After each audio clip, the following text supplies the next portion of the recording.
Hello, this is Joan Nichols. I'm back with Representative Dave Olin from District 1A, and we're on Capital Connections. We've really, the lawmakers, you guys have been moving real fast and focused this session and have really achieved a marvelous amount of work on behalf of Minnesota. Yeah, well, the legislature's been moving fast, and you have to acknowledge that the governor has signed most of the major bills that we've promoted and has been helping behind the scenes in some of his ideas. So it's been a joint effort bipartisanly of the governor and the legislature to some degree.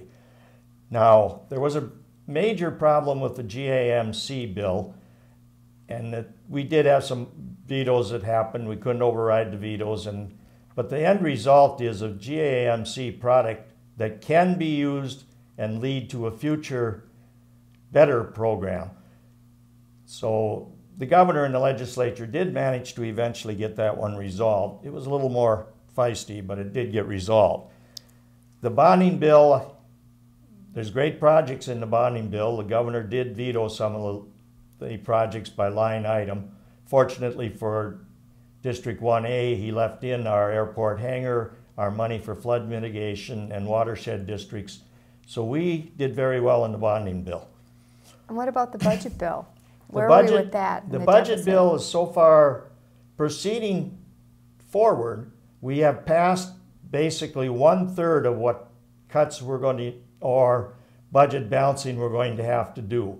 We passed a $320 million bill that made some cuts to everything ranging from some public safety projects to energy projects. A little bit of money cut everywhere.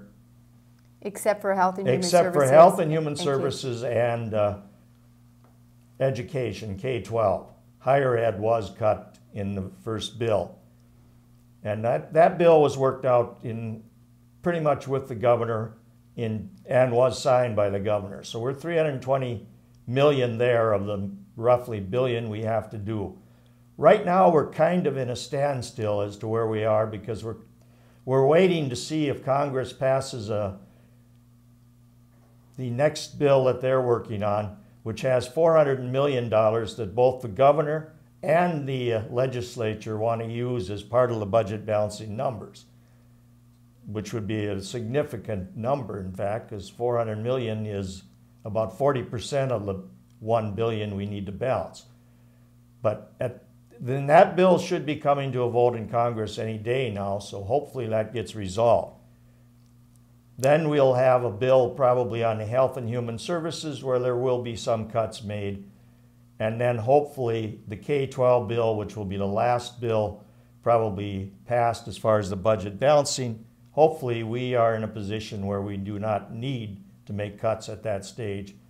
At least that's my hope for the project, but we'll see what happens when we get to that stage. Well, while we're waiting to find out about that, we've also passed, and it's been signed into law, some additional jobs legislation put forward by Representative Ann Lancheski. Yeah, we passed a jobs bill which basically will allow businesses to hire additional employees for projects like angel credit and angel tax credit that they'll receive and historic preservation credit.